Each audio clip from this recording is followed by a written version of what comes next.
ਸੜਕਾਂ ਤੇ ਆਉਣਾ ਸਾਡੀ ਮਜਬੂਰੀ ਬਣੀ ਕਿਉਂਕਿ ਇਸ ਦੇਸ਼ ਦੇ ਵਿੱਚ ਇਨਸਾਫ ਨਹੀਂ ਸੀਗਾ। ਇਹ ਤਾਂ ਜੀ ਹੁਣ ਸਰਕਾਰ ਦੀ ਬੇਸ਼ਰਮੀ ਤੇ ਹੈ। ਜਦ ਤੱਕ ਸ਼ਰਮ ਨਹੀਂ ਆਊਗੀ ਤਦ ਤੱਕ ਅੰਦਰ ਬਿੱਲ ਵਾਪਸ ਨਹੀਂ ਲੈਣਗੇ। ਇਹ ਤਾਂ ਉਹਦੀ ਸ਼ਰਮ ਟੈਸਟ ਕਰ ਰਿਹਾ, ਦਿਖਾ ਰਿਹਾ ਕਿ ਕਿੰਨੀ ਕੁ ਸਾਨੂੰ ਬੇਸ਼ਰਮ ਹੈ, ਅਸੀਂ ਕਿੰਨੇ ਕੁ ਬੇਸ਼ਰਮ ਆ। ਇਹ ਮੋਦੀ ਭਗਤਾਂ ਦੀ ਅੱਖਾਂ 'ਚ ਵੱਜਣਗੇ ਜਦ ਇਹ ਕਾਲੇ ਝੰਡੇ। ਹੁਣ ਤੁਸੀਂ ਦੇਖ ਲਓ ਬਾਬਾ ਰਾਮਦੇਵ ਦੇ ਅਗੇਂਸਟ ਡਾਕਟਰ ਵੀ ਸੜਕਾਂ 'ਤੇ ਆ ਗਏ। ਡਾਕਟਰਾਂ ਨੂੰ ਸੜਕਾਂ 'ਤੇ ਆਉਣਾ ਪੈ ਰਿਹਾ ਕਿਉਂਕਿ ਇਹ ਸਰਕਾਰ, ਸਾਡਾ ਹੈਲਥ ਮਿਨਿਸਟਰ ਰਾਮਦੇਵ ਦੀ ਆਯੁਰਵੈਦਿਕ ਦਵਾਈਆਂ ਨੂੰ ਸਪੋਰਟ ਕਰਦਾ। ਉਹ ਕਹਿੰਦਾ ਕਿ ਡਾਕਟਰ ਮਜ਼ਾਕ ਉਡਾਉਂਦਾ, ਕਹਿੰਦਾ ਕੋਈ ਡਾਕਟਰ ਨਹੀਂ, ਡਾਕਟਰ ਤਾਂ ਆਪ ਮਰੀ ਜਾਂਦਾ। ਇਹਨਾਂ ਨੇ ਜੀ ਬਲੈਕ ਫੰਗਸ, ਵਾਈਟ ਫੰਗਸ ਤਾਂ ਦੂਰ ਦੀ ਗੱਲ, ਸਭ ਤੋਂ ਡੇਂਜਰਸ ਹੈਗੀ ਔਰੇਂਜ ਫੰਗਸ। ਜਦ ਤੱਕ ਅੰਧ ਭਗਤ ਨਹੀਂ ਜੀ, ਮੋਦੀ ਚਾਹੇ ਕਤਲ ਕਰਦੇ ਨਹੀਂ ਤਾਂ ਮੋਦੀ ਹੈ, ਤਦ ਤੱਕ ਨਹੀਂ ਜਿੱਤ ਸਕਦੇ ਅਸੀਂ ਅੰਦੋਲਨ ਇਹ। ਜੇ ਅੰਧ ਭਗਤਾਂ ਨੂੰ ਮੋਦੀ ਦੇ ਗਾਣੇ ਗਾਉਂਗੇ ਤਦ ਤੱਕ ਇਸ ਦੇਸ਼ ਦਾ ਕੁਝ ਨਹੀਂ ਬਣ ਸਕਦਾ।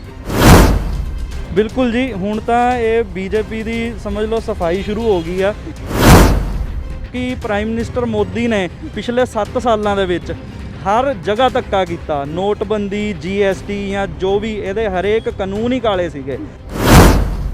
ਅੱਜ ਇਹ ਇੰਡੀਆ ਦੀ ਡੈਮੋਕ੍ਰੇਸੀ ਨੂੰ ਬਚਾਉਣ ਦਾ ਅੰਦੋਲਨ ਆ ਵੀ ਮੈਂ ਮਰਦੇ ਦਮ ਤੱਕ ਜਾਂ ਜਦ ਤੱਕ ਇਹ ਮੋਦੀ ਜਾਂ ਬੀਜੇਪੀ ਦਾ ਸਫਾਇਆ ਨਹੀਂ ਹੁੰਦਾ, ਮੈਂ ਇਹ ਪੀਸਫੁਲ ਪ੍ਰੋਟੈਸਟ ਕਰਦਾ ਰਹੂੰਗਾ। ਕਿ ਮੋਦੀ ਦੇ ਤਾਂ ਕੰਨ 'ਤੇ ਜੂੰ ਨਹੀਂ ਸਰਕਦੀ। ਮੈਂ ਮੰਨਦੀ ਹਾਂ ਉਹਦੇ ਕੰਨ 'ਤੇ ਕੋਈ ਜੂੰ ਨਹੀਂ ਸਰਕ ਰਹੀ, ਬਟ ਅੰਦਰੋਂ ਉਹ ਵੀ ਹਿੱਲਿਆ ਹੋਣਾ। ਉਹਨੇ ਤਾਂ ਸੋਚਿਆ ਵੀ ਨਹੀਂ ਹੋਣਾ ਕਦੇ ਕਿ ਇਹ ਕਿਸਾਨ ਇੰਨੇ ਮਹੀਨੇ ਕੱਢ ਜਾਣਗੇ। ਸਾਡੇ ਕਿਸਾਨ ਅੱਜ ਵੀ ਉਹੀ ਚੀਜ਼ ਕਹਿੰਦੇ ਕਿ ਉਹ ਚੜ੍ਹਦੀ ਕਲਾ 'ਚ ਨੇ, ਤੇ ਜੇ 1-2 ਸਾਲ ਵੀ ਲੱਗ ਜਾਣ ਉਹ ਪਿੱਛੇ ਨਹੀਂ ਹਟਣਗੇ। ਕਈ ਵਾਰ NTCA ਪ੍ਰੋਟੈਸਟ ਹੋਇਆ, ਉਹਦੇ ਵਿੱਚ ਵੀ ਉਹਨਾਂ ਨੇ ਧੱਕਾ ਕੀਤਾ, ਉਹਨਾਂ ਨੇ ਪੀਸਫੁਲ ਪ੍ਰੋਟੈਸਟ ਨੂੰ ਦਬਾਇਆ। ਤੇ ਮੈਨੂੰ ਲੱਗਦਾ ਹੈ ਕਿ ਇੰਨੀ ਚੀਜ਼ਾਂ ਦੇਖਣ ਤੋਂ ਬਾਅਦ ਸਾਡੀ ਯੂਥ ਨੂੰ ਹੁਣ ਤੱਕ ਇੰਨਾ ਤਾਂ ਜਾਗਰੂਕ ਹੋ ਜਾਣਾ ਚਾਹੀਦਾ ਕਿ ਇਸ ਸਰਕਾਰ ਨੂੰ ਵੋਟ ਪਾਉਣ ਦੇ ਉਹ ਕਾਬਿਲ ਹੈ। ਜਿਹੜੇ ਹਜੇ ਵੀ ਇਗਨੋਰ ਕਰ ਰਹੇ ਇਹਨਾਂ ਚੀਜ਼ਾਂ ਨੂੰ, ਉਹ ਮੂਰਖ ਨੇ। ਅਗਲੀ ਵਾਰ ਸਾਡੇ ਦੇਸ਼ ਦਾ ਕੁਝ ਨਹੀਂ ਬਣੂਗਾ। ਅਸੀਂ ਪਹਿਲਾਂ ਹੀ ਦੇਖ ਚੁੱਕੇ ਹਾਂ ਕਿ ਸਰਕਾਰ ਦੇ ਨਾਲ ਕਿੰਨਾ ਦੇਸ਼ ਹੁਣ ਤੱਕ ਬਰਬਾਦ ਹੋ ਚੁੱਕਾ ਹੈ।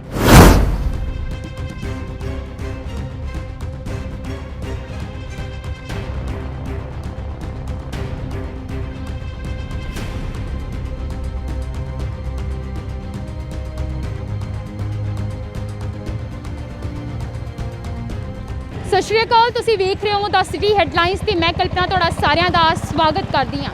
6 ਮਹੀਨੇ ਤੋਂ ਵੀ ਵੱਧ ਦਾ ਸਮਾਂ ਹੋ ਗਿਆ ਹੈ। ਕਿਸਾਨਾਂ ਦਾ ਸੰਘਰਸ਼ ਖੇਤੀ ਕਾਨੂੰਨਾਂ ਦੇ ਖਿਲਾਫ ਲਗਾਤਾਰ ਜਾਰੀ ਹੈ। 6 ਮਹੀਨੇ ਤੋਂ ਜਿਹੜਾ ਹੈ ਵੱਧ ਦਾ ਸਮਾਂ ਹੋ ਚੁੱਕਿਆ ਹੈ। ਦਿੱਲੀ ਦੇ ਵੱਖ-ਵੱਖ ਬਾਰਡਰਸ ਤੇ ਕਿਸਾਨ ਡਟੇ ਹੋਏ ਸੰਘਰਸ਼ ਕਰ ਰਹੇ ਨੇ।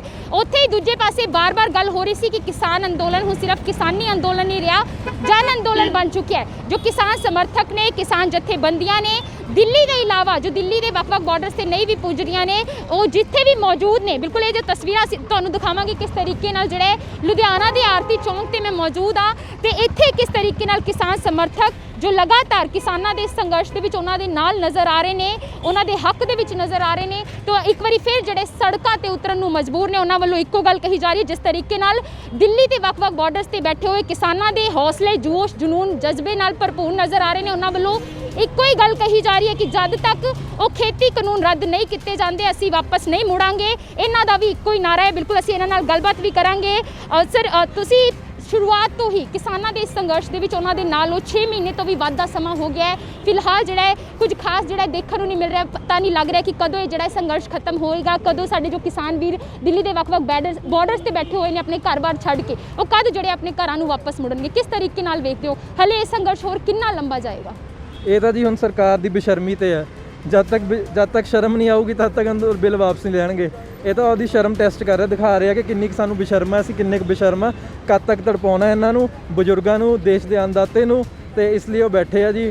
ਤੇ ਪਰ ਸਾਡੇ ਜਜ਼ਬਾ ਇੰਨਾ ਜ਼ਿਆਦਾ ਹੈਗਾ ਕਿ ਜੇ ਸਾਡੇ ਬੇਬੇ ਬਾਪੂ ਉੱਥੇ ਬਾਰਡਰਾਂ ਤੇ ਬੈਠੇ ਆ, ਠੀਕ ਹੈ, 6 ਮਹੀਨੇ ਹੋ ਗਏ ਉਹਨਾਂ ਨੂੰ, ਗਰਮੀ 'ਚ ਅੱਜ ਵੀ ਬੈਠੇ ਉੱਥੇ ਤੰਬੂ ਲਾ ਕੇ ਉੱਥੇ ਸੜਕ ਤੇ। ਕਈ ਵਾਰੀ ਪਿੱਛੋਂ ਲਾਈਟ ਬੰਦ ਕਰ ਦਿੰਦੀ ਹਰਿਆਣਾ ਸਰਕਾਰ, ਜਾਣ ਕੇ ਪਰੇਸ਼ਾਨ ਕਰਦੀ 2-3 ਵਜੇ ਦੁਪਹਿਰੇ ਜਦ ਪੀਕ ਦੀ ਗਰਮੀ ਹੁੰਦੀ ਆ।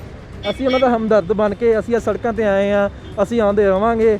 ਕੋਵਿਡ ਕਰਕੇ ਅਸੀਂ ਸਭ ਦੇ ਹਰੇਕ ਕਿਸੇ ਪਰਿਵਾਰ 'ਚ ਕੋਈ ਨਾ ਕੋਈ ਕਿਸੇ ਦੀ ਮੌਤ ਹੋਈ, ਤਾਂ ਕਰਕੇ ਅਸੀਂ ਵਿੱਚ ਥੋੜ੍ਹੀ ਦੇਰ 2-3 ਹਫ਼ਤੇ ਬ੍ਰੇਕ ਪਾਈ ਸੀ, ਪਰ ਅਸੀਂ ਹੁਣ ਦੁਬਾਰਾ ਕੰਟੀਨਿਊ ਕਰਤੇ ਆ, ਸੜਕਾਂ ਤੇ ਆਵਾਂਗੇ। ਇਹ ਮੋਦੀ ਭਗਤਾਂ ਦੀ ਅੱਖਾਂ 'ਚ ਵੱਜਣਗੇ ਜਦ ਇਹ ਕਾਲੇ ਝੰਡੇ ਤੇ ਫਾਰਮਰ ਦੇ ਪ੍ਰੋਟੈਸਟ ਦੇ ਵਿੱਚ ਜਿਹੜੇ ਲੋਕੀ ਆ ਰਹੇ ਆ, ਤਦ ਹੀ ਉਹਨਾਂ ਨੂੰ ਸਮਝ ਲੱਗੂਗਾ ਕਿ ਇਹ ਕਿੰਨੇ ਹਮਾਇਤੀ ਨੇ ਇਸ ਕਿਸਾਨਾਂ ਦੇ ਤੇ ਪੰਜਾਬੀਆਂ ਦੇ ਜਜ਼ਬਾ, ਹਰਿਆਣਵੀਆਂ ਜਜ਼ਬਾ ਤੇ ਪੂਰੇ ਦੇਸ਼ ਦੇ ਜਿਹੜੇ ਵੀ ਨਿਵਾਸੀ ਸੰਘਰਸ਼ ਨੂੰ ਸਪੋਰਟ ਕਰ ਰਹੇ ਉਹਨਾਂ ਦਾ ਜਜ਼ਬਾ ਦੇਖ ਕੇ ਸਰਕਾਰ ਨੂੰ ਇੱਕ ਦਿਨ ਝੁਕਣਾ ਹੀ ਪਊਗਾ। ਇਹ ਅੰਦੋਲਨ ਪਹਿਲਾਂ ਵੀ ਆਇਆ ਸੀ ਜੀ, ਬਹੁਤ ਪਹਿਲਾਂ, ਤੇ ਚੌਧਰੀ ਅਜੀਤ ਸਿੰਘ ਵਾਲੇ ਉਹਨਾਂ ਵੇਲੇ 9 ਮਹੀਨੇ ਚੱਲਿਆ ਸੀਗਾ, ਇਹਨੂੰ ਤਾਂ ਇਹ ਸਿਰਫ 6 ਮਹੀਨੇ ਹੋਏ ਆ, ਠੀਕ ਹੈ। ਤੇ ਕਾਲਾ ਦਿਵਸ ਮਨਾਇਆ, ਤਾਮਿਲਨਾਡੂ, ਕੇਰਲਾ, ਹਰੇਕ ਪਿੰਡ ਵਿੱਚ ਕਿਸਾਨ ਨੇ ਕਾਲੇ ਝੰਡੇ ਲਾਏ। ਕਈਆਂ ਨੇ ਜਿਨ੍ਹਾਂ ਕੋਲੇ ਇੰਨੇ ਰਿਸੋਰਸਿਸ ਨਹੀਂ ਕਿ ਮੀਡੀਆ ਦੇ, ਉਹਨਾਂ ਵਿਚਾਰਿਆਂ ਨੇ ਕਾਲੇ ਚੁੰਨੀਆਂ ਜਾਂ ਕਾਲਾ ਕਸਾਫਾ ਬੰਨ੍ਹ ਕੇ ਖੇਤਾਂ 'ਚ ਕੰਮ ਕਰਦੇ ਪ੍ਰੋਟੈਸਟ ਕੀਤਾ। ਉਹਨਾਂ ਨੂੰ ਕਵਰ ਕਰਨ ਵਾਲਾ ਸਾਡਾ ਨੈਸ਼ਨਲ ਮੀਡੀਆ ਹੈ ਨਹੀਂ। ਅਜ਼ੀ ਨਿਊਜ਼ ਤੇ ਆਜ ਤੱਕ ਵਾਲੇ ਤਾਂ ਸਿਰਫ ਪ੍ਰਵਕਤਾ ਬਣੇ ਹੋਏ ਆ ਜੀ ਉਹਨਾਂ ਦੇ ਬੀਜੇਪੀ ਦੇ। ਇਸ ਲਈ ਇਹ ਸੰਘਰਸ਼ ਪੂਰੇ ਸਾਰੇ ਪਾਸੇ ਫੈਲ ਚੁੱਕਿਆ। ਅਸੀਂ ਜਿੱਤਾਂਗੇ ਜ਼ਰੂਰ, ਬਸ ਇਹੀ ਹੈ ਕਿ ਸਾਨੂੰ ਸਪੋਰਟ ਚਾਹੀਦੀ ਹੈ ਮੀਡੀਆ ਦੀ, ਸਾਨੂੰ ਸਪੋਰਟ ਚਾਹੀਦੀ ਹੈ ਸੱਚਾਈ ਦਿਖਾਉਣ ਵਾਲਿਆਂ ਦੀ, ਜਿਵੇਂ ਤੁਸੀਂ ਅੱਜ ਗਰਾਊਂਡ 'ਤੇ ਜਾ ਕੇ ਰਿਪੋਰਟ ਕਰ ਰਹੇ ਹੋ। ਤੇ ਜਦ ਤੱਕ ਮੀਡੀਆ ਇੱਕ ਸਟਰੋਂਗ ਪਿਲਰ ਨਹੀਂ ਬਣਦਾ ਡੈਮੋਕ੍ਰੇਸੀ ਦਾ, ਤਦ ਤੱਕ ਇਹ ਕਾਨੂੰਨ ਰੱਦ ਨਹੀਂ ਹੋ ਸਕਦੇ, ਤਦ ਤੱਕ ਇਨਸਾਫ ਨਹੀਂ ਮਿਲ ਸਕਦਾ, ਚਾਹੇ ਕੋਈ ਵੀ ਵਰਗ ਹੋਵੇ। ਹੁਣ ਤੁਸੀਂ ਦੇਖ ਲਓ, ਬਾਬਾ ਰਾਮਦੇਵ ਦੇ ਅਗੇਂਸਟ ਡਾਕਟਰ ਵੀ ਸੜਕਾਂ 'ਤੇ ਆ ਗਏ। ਇਸ ਟਾਈਮ ਕੋਵਿਡ ਦੀ ਸਿਚੁਏਸ਼ਨ 'ਚ ਕਿੱਥੇ ਡਾਕਟਰਾਂ ਨੂੰ ਇਲਾਜ ਕਰਨ ਦਾ ਟਾਈਮ ਨਹੀਂ ਮਿਲ ਰਿਹਾ, ਡਾਕਟਰ ਦੀ ਸ਼ਾਰਟੇਜ ਆ, ਤਾਂ ਡਾਕਟਰਾਂ ਨੂੰ ਸੜਕਾਂ 'ਤੇ ਆਉਣਾ ਪੈ ਰਿਹਾ ਕਿਉਂਕਿ ਇਹ ਸਰਕਾਰ, ਸਾਡਾ ਹੈਲਥ ਮਿਨਿਸਟਰ ਰਾਮਦੇਵ ਦੀ ਆਯੁਰਵੈਦਿਕ ਦਵਾਈਆਂ ਨੂੰ ਸਪੋਰਟ ਕਰਦਾ ਤੇ ਉਹਦੀ ਸਟੇਟਮੈਂਟਾਂ ਨੂੰ ਸਪੋਰਟ ਕਰਦਾ। ਉਹ ਕਹਿੰਦਾ ਕਿ ਡਾਕਟਰ ਮਜ਼ਾਕ ਉਡਾਉਂਦਾ, ਕਹਿੰਦਾ ਕੋਈ ਡਾਕਟਰ ਨਹੀਂ, ਡਾਕਟਰ ਤਾਂ ਆਪ ਮਰੀ ਜਾਂਦਾ। ਡਾਕਟਰਾਂ ਨੇ ਹੀ, ਹਿੰਦੁਸਤਾਨ ਦੇ ਡਾਕਟਰਾਂ ਨੇ 1 ਜੂਨ ਨੂੰ ਕਾਲਾ ਦਿਵਸ ਮਨਾ ਕੇ ਕਹਿੰਦੇ ਅਸੀਂ ਸਪੋਰਟ ਕਰਨੀ ਹੈ ਡਾਕਟਰਾਂ ਦੀ ਤੇ ਵਿਰੋਧ ਕਰਨਾ ਹੈ ਬਾਬਾ ਰਾਮਦੇਵ ਦਾ। ਇਹਨਾਂ ਨੇ ਜੀ ਬਲੈਕ ਫੰਗਸ, ਵਾਈਟ ਫੰਗਸ ਤਾਂ ਦੂਰ ਦੀ ਗੱਲ, ਸਭ ਤੋਂ ਡੇਂਜਰਸ ਹੈਗੀ ਔਰੇਂਜ ਫੰਗਸ, ਜਿਹੜੀ ਇਹ ਭਗਵਾ ਰੰਗ ਦੀ ਫੰਗਸ ਫੈਲਾਉਣ ਤੇ ਫਿਰੇ ਹੋਏ ਆ ਸਾਰੇ ਦੇਸ਼ ਦੇ ਵਿੱਚ। ਇਹਦਾ ਇਲਾਜ ਸਾਡੇ ਕੋਲ ਆ ਵੈਕਸੀਨ ਹੱਥਾਂ 'ਚ ਫੜੀ ਅਸੀਂ ਇਹਨਾਂ ਦੀ, ਤੇ ਅਸੀਂ ਬਾਕੀ ਨੌਜਵਾਨਾਂ ਨੂੰ ਵੀ ਕਹਾਂਗੇ ਸੜਕਾਂ 'ਤੇ ਆਓ ਤੇ ਇਹ ਵੈਕਸੀਨ ਦਾ ਟੀਕਾ ਸਰਕਾਰ ਨੂੰ ਲਾਓ ਤਾਂ ਕਿ ਇਹ ਔਰੇਂਜ ਫੰਗਸ ਇਸ ਦੇਸ਼ ਤੋਂ ਦੂਰ ਕਰੀਏ, ਤਾਂ ਕਿ ਆਪਣੀ ਡੈਮੋਕ੍ਰੇਸੀ ਨੂੰ ਬਚਾ ਸਕੀਏ। ਬਿਲਕੁਲ, ਅਸੀਂ ਬਚਪਨ ਤੋਂ ਇੱਕ ਗੱਲ ਸੁਣਦੇ ਆਏ ਹਾਂ ਅਕਸਰ ਹੀ ਕਿ ਜਦ ਵੀ ਕਿਸੇ ਵੱਲੋਂ ਬਹੁਤ ਅੱਤ ਚੁੱਕੀ ਜਾਂਦੀ ਹੈ ਤੇ ਯਾਨੀ ਕਿ ਸਮਝ ਲਓ ਉਸ ਦਾ ਸਮਾਂ ਜਿਹੜਾ ਹੈ ਨਜ਼ਦੀਕ ਆ ਚੁੱਕਿਆ। ਕਿਤੇ ਨਾ ਕਿਤੇ ਲੱਗਦਾ ਹੈ ਕਿ ਬੀਜੇਪੀ ਕੇਂਦਰ ਸਰਕਾਰ ਵੱਲੋਂ ਜਿਹੜੀ ਹੈ ਅੱਤ ਚੁੱਕੀ ਜਾ ਚੁੱਕੀ ਹੈ। ਉਹਨਾਂ ਵੱਲੋਂ ਜਿਸ ਤਰੀਕੇ ਨਾਲ ਕਿਸਾਨਾਂ ਨੂੰ ਅਣਦੇਖਾ ਅਣਸੁਣਾ ਕੀਤਾ ਗਿਆ ਹੈ, ਉਹ ਅੱਤ ਚੁੱਕਣਾ ਹੀ ਹੈ। ਤੇ ਕਿਸ ਤਰੀਕੇ ਨਾਲ ਲੱਗਦਾ ਕਿ ਹੁਣ ਆਉਣ ਵਾਲੇ ਸਮਾਂ ਦੇ ਵਿੱਚ ਕਿਤੇ ਨਾ ਕਿਤੇ ਉਹਨਾਂ ਦਾ ਵੀ ਜਿਹੜਾ ਕੇਂਦਰ ਸਰਕਾਰ ਦਾ ਵੀ ਜਿਹੜਾ ਸਮਾਂ ਹੈ, ਬੀਜੇਪੀ ਦਾ ਜਿਹੜਾ ਸਮਾਂ ਉਹ ਨਜ਼ਦੀਕ ਆ ਚੁੱਕਿਆ ਹੈ? ਜੀ ਨਜ਼ਦੀਕ ਤਦ ਹੀ ਆਊਗਾ ਜਦ ਤੱਕ ਅਨਭਗਤਾਂ ਦੀਆਂ ਅੱਖਾਂ ਖੁੱਲਣਗੀਆਂ। ਜਦ ਤੱਕ ਅੰਧਭਗਤ ਨਹੀਂ ਜੀ, ਮੋਦੀ ਚਾਹੇ ਕਤਲ ਕਰਦੇ ਨਹੀਂ ਤਾਂ ਮੋਦੀ ਹੈ, ਤਦ ਤੱਕ ਨਹੀਂ ਜਿੱਤ ਸਕਦੇ ਅਸੀਂ ਅੰਦੋਲਨ ਨਾ, ਤਦ ਤੱਕ ਅਵੇਅਰ ਨਹੀਂ ਹੋ ਸਕਦੇ ਲੋਕ। ਜਦ ਤੱਕ ਲੋਕ ਪੜ੍ਹਨਗੇ ਨਹੀਂ, ਲਿਖਣਗੇ ਨਹੀਂ, ਐਜੂਕੇਟ ਨਹੀਂ ਹੋਣਗੇ, ਲਿਟਰੇਸੀ ਰੇਟ ਵਧੂਗਾ ਨਹੀਂ ਤੇ ਅਸਲੀ ਫੈਕਟਸ ਦਲੀਲਾਂ ਨੂੰ ਨਹੀਂ ਸੁਣਨਗੇ, ਤਦ ਤੱਕ ਨਹੀਂ ਜਿੱਤ ਸਕਦੇ। ਜੇ ਅੰਧਭਗਤਾਂ ਨੂੰ ਮੋਦੀ ਦੇ ਗਾਣੇ ਗਾਉਂਗੇ ਤਦ ਤੱਕ ਇਸ ਦੇਸ਼ ਦਾ ਕੁਝ ਨਹੀਂ ਬਣ ਸਕਦਾ। ਸੜਕਾਂ 'ਤੇ ਆਉਣਾ ਸਾਡੀ ਮਜਬੂਰੀ ਬਣੀ ਕਿਉਂਕਿ ਇਸ ਦੇਸ਼ ਦੇ ਵਿੱਚ ਇਨਸਾਫ ਨਹੀਂ ਸੀਗਾ। ਤੇ ਇਹ ਮੋਦੀ ਦੀ ਆਪਦੀ ਕੌਂਸਟੀਟੂਐਂਸੀ ਵਾਰਾਣਸੀ ਵਿੱਚ ਹੁਣੀ ਪੰਚਾਇਤ ਚੋਣਾਂ ਹੋਈਆਂ ਸੀ, ਪ੍ਰਾਈਮ ਮਿਨਿਸਟਰ ਦੀ ਕੌਂਸਟੀਟੂਐਂਸੀ 'ਚ ਉਹਨਾਂ ਨੂੰ ਹਾਰ ਪ੍ਰਾਪਤ ਹੋਈ ਹੈ। ਅਯੋਧਿਆ, ਜਿੱਥੇ ਕਹਿੰਦੇ ਅਸੀਂ ਹਿੰਦੂਤਵਾ ਦੀ ਲੜਾਈ ਲੜ ਰਹੇ ਹਾਂ, ਅਸੀਂ ਹਿੰਦੂ ਰਾਸ਼ਟਰ ਦੀ ਲੜਾਈ ਕਰ ਰਹੇ ਹਾਂ, ਅਸੀਂ ਰਾਮ ਮੰਦਿਰ ਬਣਾਇਆ, ਉੱਥੇ ਬੀਜੇਪੀ ਦੀ ਹਾਰ ਹੋਈ ਹੈ। ਇਹ ਸੰਕੇਤ ਹੈ ਕਿ ਲੋਕੀ ਧਰਮ ਤੋਂ ਵੱਧ ਉੱਠ ਕੇ ਹਸਪਤਾਲਾਂ ਲਈ, ਐਜੂਕੇਸ਼ਨ ਲਈ, ਆਪਦੇ ਹਿਊਮਨ ਰਾਈਟਸ ਲਈ ਤੇ ਡੈਮੋਕ੍ਰੇਸੀ ਲਈ ਲੜਨਾ ਸਟਾਰਟ ਹੋ ਗਿਆ। ਇੱਕ ਲੋਕ ਲਹਿਰ ਸ਼ੁਰੂ ਹੋ ਗਈ ਹੈ ਤੇ ਇਹੀ ਲਹਿਰ ਅੱਗੇ ਜਾ ਕੇ ਬੀਜੇਪੀ ਨੂੰ ਡੁਬਾਏਗੀ ਤੇ ਬੀਜੇਪੀ ਇਹਦੇ ਵਿੱਚ ਲਹਿਰ ਦੇ ਵਿੱਚ ਹੀ ਸਮਾ ਜਾਏਗੀ, ਥੱਲੇ ਡੁੱਬ ਜਾਏਗੀ। ਬਿਲਕੁਲ ਸਰ, ਬਾਰ-ਬਾਰ ਗੱਲ ਹੁੰਦੀ ਹੈ ਕਿ ਕਿਸਾਨੀ ਅੰਦੋਲਨ ਹੁਣ ਕਿਸਾਨੀ ਅੰਦੋਲਨ ਨਹੀਂ ਰਿਹਾ, ਜਨ ਅੰਦੋਲਨ ਬਣ ਚੁੱਕਿਆ ਹੈ। ਜਨਤਾ ਇੰਨੀ ਜਾਗਰੂਕ ਹੋਈ, ਲੋਕ ਜਿਹੜੇ ਨੇ ਸੜਕਾਂ ਤੇ ਉਤਰੇ, ਕਿਸਾਨਾਂ ਦੇ ਸਮਰਥਕ ਬਣ ਕੇ ਉਤਰੇ। ਤੇ ਕੀ ਲੱਗਦਾ ਹੈ ਹੁਣ ਜਨਤਾ ਇੰਨੀ ਜਾਗਰੂਕ ਹੋ ਚੁੱਕੀ ਹੈ ਕਿ ਆਉਣ ਵਾਲੇ ਟਾਈਮ ਦੇ ਵਿੱਚ ਜਦ ਇਹੀ ਸਰਕਾਰਾਂ ਦੁਬਾਰਾ ਸੱਤਾ ਦੇ ਵਿੱਚ ਆਉਣ ਲਈ ਵੱਡੇ ਦਾਅਵੇ ਕਰਨਗੀ ਤੇ ਜਿਸ ਤਰੀਕੇ ਨਾਲ ਇਹਨਾਂ ਵੱਲੋਂ ਰਵੱਈਆ ਅਪਣਾਇਆ ਗਿਆ, ਇੰਨੇ ਲੋਕਾਂ ਦੀ ਮੰਗਾਂ ਨੂੰ ਅਣਸੁਣਾ ਤੇ ਅਣਦੇਖਾ ਕੀਤਾ ਜਾ ਰਿਹਾ ਹੈ, ਇਹਨਾਂ ਦੇ ਦਾਅਵਿਆਂ ਨੂੰ ਵੀ ਆਮ ਜਨਤਾ ਅਣਸੁਣਾ ਤੇ ਅਣਦੇਖਾ ਕਰੇਗੀ ਤੇ ਆਪਣੇ ਮਨ ਦੇ ਨਾਲ ਫੈਸਲਾ ਲਏਗੀ। ਬਿਲਕੁਲ ਜੀ, ਹੁਣ ਤਾਂ ਇਹ ਬੀਜੇਪੀ ਦੀ ਸਮਝ ਲਓ ਸਫਾਈ ਸ਼ੁਰੂ ਹੋ ਗਈ ਆ, ਕਿਉਂਕਿ ਇਹ ਜਨ ਅੰਦੋਲਨ ਤਾਂ ਬਣਿਆ ਕਿਉਂਕਿ ਪ੍ਰਾਈਮ ਮਿਨਿਸਟਰ ਮੋਦੀ ਨੇ ਪਿਛਲੇ 7 ਸਾਲਾਂ ਦੇ ਵਿੱਚ ਹਰ ਜਗ੍ਹਾ ਧੱਕਾ ਕੀਤਾ। ਨੋਟਬੰਦੀ, GST ਜਾਂ ਜੋ ਵੀ ਇਹਦੇ ਹਰੇਕ ਕਾਨੂੰਨ ਹੀ ਕਾਲੇ ਸੀਗੇ। ਪਰ ਅੱਜ ਮੈਂ ਸਲੂਟ ਕਰਦਾ ਕਿਸਾਨਾਂ ਨੂੰ ਜਿਹੜੇ 6 ਮਹੀਨੇ ਹੋ ਗਏ ਆਪਣੇ ਘਰਾਂ ਨੂੰ ਛੱਡ ਕੇ, ਉਹਨਾਂ ਨੇ ਠੰਡ ਹੰਡਾਈ ਆਪਣੇ ਤੇ, ਅੱਜ ਗਰਮੀ 'ਚ ਬੈਠੇ ਨੇ, ਉਹਨਾਂ ਨੇ ਸਾਨੂੰ ਵੀ ਜਗਾਇਆ, ਸਾਡੇ 'ਚ ਹਿੰਮਤ ਭਰੀ ਕਿ ਅਸੀਂ ਅੱਜ ਸ਼ਹਿਰੀ ਲੋਕ ਵੀ ਅਸੀਂ ਉੱਠ ਕੇ ਆਪਣੇ ਰਾਈਟਸ ਲਈ ਲੜੀਏ। ਇੱਕ ਪੀਸਫੁਲ ਪ੍ਰੋਟੈਸਟ ਸਾਡੀ ਰਾਈਟ ਆ, ਪਰ ਅੱਜ ਤੱਕ ਇਹ ਪਤਾ ਨਹੀਂ ਸਾਡੇ 'ਚ ਅੰਦਰ ਇਹ ਸਪਾਰਕ ਨਹੀਂ ਆ ਸਕਿਆ, ਪਰ ਇਹ ਕਿਸਾਨਾਂ ਨੇ ਸਾਨੂੰ ਅੱਜ ਜਗਾਇਆ, ਤਾਂ ਇਸ ਲਈ ਇਹ ਜਨ ਅੰਦੋਲਨ ਬਣ ਗਿਆ। ਅੱਜ ਇਹ ਇੰਡੀਆ ਦੀ ਡੈਮੋਕ੍ਰੇਸੀ ਨੂੰ ਬਚਾਉਣ ਦਾ ਅੰਦੋਲਨ ਆ। ਅੱਜ ਇਹ ਜਿਹੜੀ ਔਰੇਂਜ ਫੰਗਸ ਜੋ ਬੀਜੇਪੀ ਅੱਜ ਸਾਨੂੰ ਇਨਫੈਕਟ ਕਰ ਰਹੀ ਆ ਪੂਰਾ ਇੰਡੀਆ, ਤਾਂ ਅੱਜ ਉਹਨਾਂ ਨੂੰ ਸਾਫ਼ ਕਰਨ ਦਾ ਇੱਕ ਜਨ ਅੰਦੋਲਨ ਆ। ਔਰ ਅੱਜ ਅਸੀਂ ਹੁਣ ਮੈਂ ਤਾਂ ਇੱਥੇ ਖੜਾ ਨਾ, ਪੰਜਾਬ ਦੀ ਧਰਤੀ ਸਾਡੀ ਧਰਤੀ ਮਾਂ ਹੁੰਦੀ ਆ। ਮੈਂ ਸਹੁੰ ਖਾਨਾ ਵੀ ਮੈਂ ਮਰਦੇ ਦਮ ਤੱਕ ਜਾਂ ਜਦ ਤੱਕ ਇਹ ਮੋਦੀ ਜਾਂ ਬੀਜੇਪੀ ਦਾ ਸਫਾਇਆ ਨਹੀਂ ਹੁੰਦਾ, ਮੈਂ ਇਹ ਪੀਸਫੁਲ ਪ੍ਰੋਟੈਸਟ ਕਰਦਾ ਰਹੂੰਗਾ। ਬਿਲਕੁਲ ਅਸੀਂ ਲਗਾਤਾਰ ਜਿਹੜੀ ਗੱਲਬਾਤ ਕਰਨ ਦੀ ਕੋਸ਼ਿਸ਼ ਕਰ ਰਹੇ ਹਾਂ। ਇੱਥੇ ਸਾਡੇ ਨਾਲ ਜਿਹੜੇ ਇਹ ਵੀ ਮੌਜੂਦ ਨੇ, ਬਿਲਕੁਲ ਗੱਲਬਾਤ ਕਰ ਲੈਂਦੇ ਹਾਂ। ਮੈਮ, ਕਿਸਾਨੀ ਅੰਦੋਲਨ ਹੁਣ ਜਨ ਅੰਦੋਲਨ ਬਣ ਚੁੱਕਿਆ ਹੈ। ਤੁਸੀਂ ਵੀ ਕਿਸਾਨਾਂ ਦੇ ਸਮਰਥਨ ਦੇ ਵਿੱਚ ਇੱਥੇ ਧੁੱਪੇ ਖੜੇ ਹੋ, ਬਿਲਕੁਲ ਠੀਕ ਉਸੇ ਤਰੀਕੇ ਨਾਲ ਜਿਵੇਂ ਸਾਡੇ ਕਿਸਾਨ ਵੀਰ ਜਿਹੜੇ ਨੇ ਦਿੱਲੀ ਦੇ ਵੱਖ-ਵੱਖ ਬਾਰਡਰਸ ਤੇ ਉਹਨਾਂ ਨੇ ਠੰਡ ਵੀ ਜਿਹੜੀ ਹੈ ਹੰਢਾ ਲਈ ਹੈ, ਗਰਮੀਆਂ ਦੇ ਵਿੱਚ ਵੀ ਹੁਣ ਬੈਠੇ ਹੋਏ ਨੇ। ਕਿਸ ਤਰੀਕੇ ਨਾਲ ਵੇਖਦੇ ਹੋ, ਕਦੋਂ ਤੱਕ ਚੱਲੇਗਾ ਇਹ ਸੰਘਰਸ਼?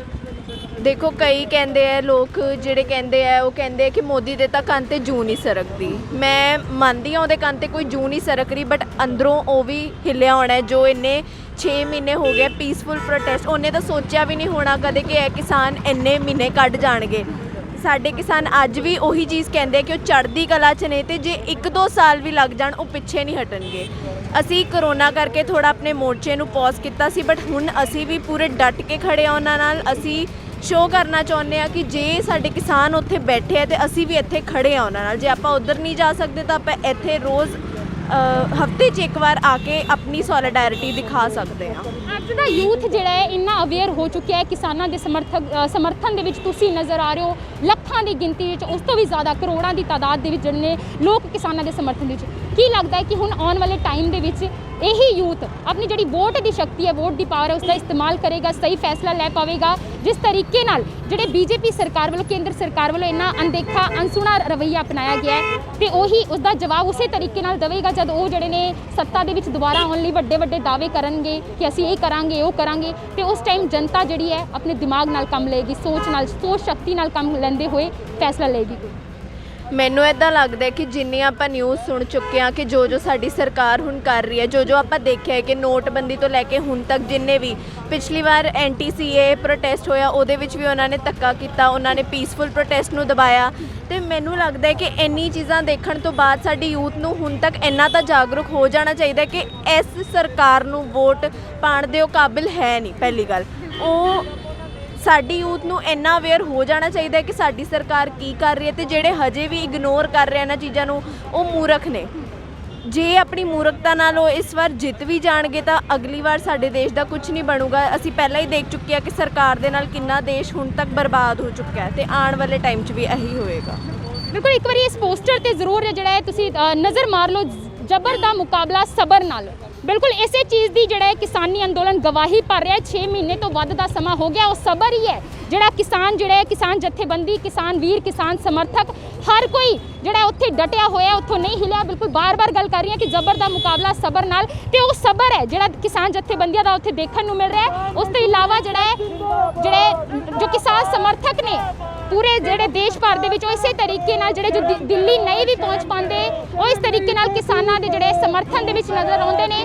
ਕਾਲੇ ਕਾਨੂੰਨ ਰੱਦ ਕਰੋ, repeal farm laws, peaceful protest is our right. ਇਹ ਜਿਹੜੇ तमाम ਪੋਸਟਰ ਤੁਸੀਂ ਹੱਥਾਂ ਦੇ ਵਿੱਚ ਜਿਹੜੇ ਫੜੇ ਨਜ਼ਰ ਦੇਖ ਰਹੇ ਹੋ ਕਿ ਕਿਸ ਤਰੀਕੇ ਨਾਲ ਜਿਹੜਾ ਹੈ ਹਲੇ ਜਿਸ ਤਰੀਕੇ ਨਾਲ ਦਿੱਲੀ ਦੇ ਵੱਖ-ਵੱਖ ਬਾਰਡਰਸ ਤੇ ਕਿਸਾਨ ਜਥੇਬੰਦੀਆਂ ਦਾ, ਕਿਸਾਨ ਸਮਰਥਕਾਂ ਦਾ ਜਿਹੜਾ ਹੌਸਲਾ, ਜੋਸ਼, ਜਨੂਨ ਜਿਹੜਾ ਹੈ ਭਰਪੂਰ ਨਜ਼ਰ ਆ ਰਿਹਾ। ਠੀਕ ਉਸੇ ਤਰੀਕੇ ਨਾਲ ਲੁਧਿਆਣੇ ਦੇ ਵਿੱਚ ਜੋ ਇਹ ਯੂਥ ਨਜ਼ਰ ਆਇਆ ਤੁਹਾਨੂੰ ਆਰਤੀ ਚੌਂਕ ਤੇ, ਕਿਸ ਤਰੀਕੇ ਨਾਲ ਜਿਹੜਾ ਕਾਲੇ ਕਾਨੂੰਨਾਂ ਨੂੰ ਰੱਦ ਕਰਵਾਉਣ ਦੀ ਜਿਹੜੀ ਮੰਗ ਕੀਤੀ ਜਾ ਰਹੀ ਹੈ, ਉਹਨਾਂ ਵੱਲੋਂ ਗੱਲ ਕਹੀ ਜਾ ਰਹੀ ਹੈ ਕਿ ਜਦ ਤੱਕ ਉਹ ਕਾਲੇ ਕਾਨੂੰਨ ਨਹੀਂ ਰੱਦ ਹੋਣਗੇ, ਸਾਡੇ ਕਿਸਾਨ ਵੀਰ ਦਿੱਲੀ ਦੇ ਵੱਖ-ਵੱਖ ਬਾਰਡਰ ਤੋਂ ਜਿਹੜੇ ਵਾਪਸ ਆਪਣੇ ਘਰਾਂ ਨੂੰ ਨਹੀਂ ਪਰਤਣਗੇ। ਸਾਡਾ ਵੀ ਇਸੇ ਤਰੀਕੇ ਨਾਲ ਜਿਹੜਾ ਸੰਘਰਸ਼ ਜਾਰੀ ਰਹੇਗਾ। ਕੈਮਰਾਮੈਨ ਬਲਜਿੰਦਰ ਸਿੰਘ ਦੇ ਨਾਲ ਕਲਪਨਾ ਵੇਖਦੇ ਰਹੋ ਦਾ ਸਿਟੀ ਹੈਡਲਾਈਨਸ।